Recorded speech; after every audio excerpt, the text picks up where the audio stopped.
Is she crazy? Freddie asked. Who in their right mind would go back into that creepy swamp? Don't know. AJ shook his head. Somebody must really want her dead.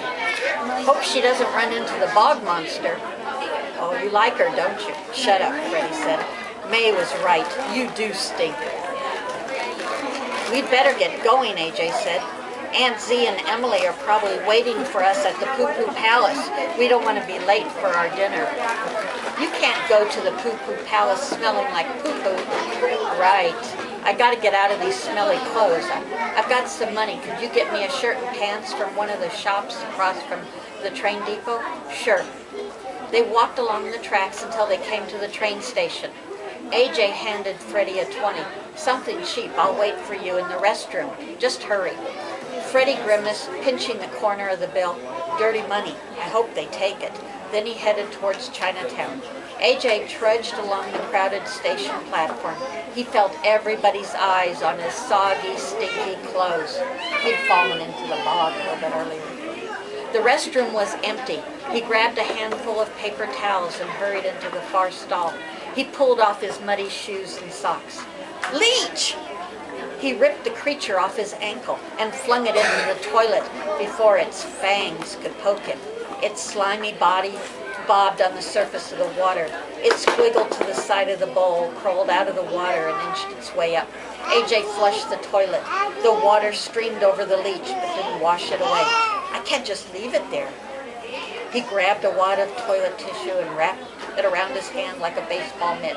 He reached into the toilet and swiped at the leech, but couldn't break its suction. It clung to the porcelain.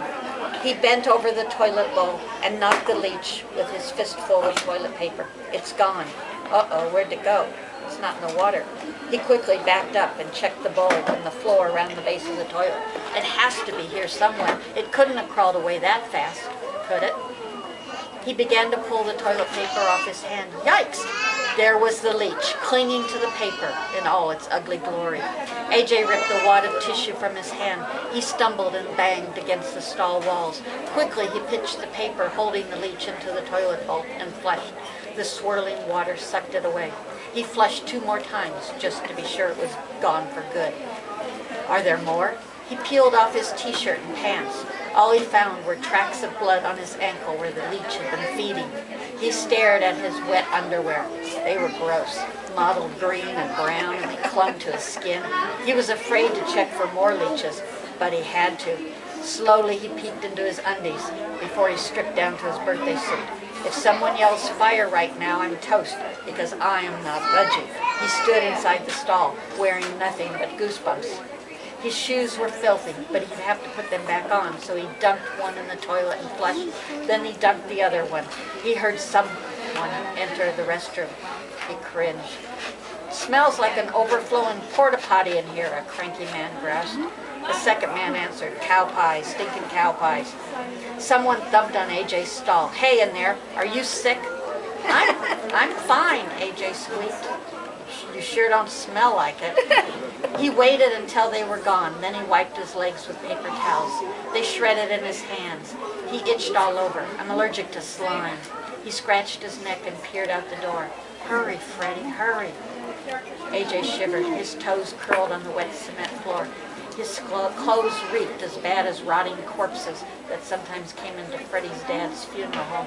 Where are you, Freddie? Can't take this long to buy a shirt and pants. His ears perked.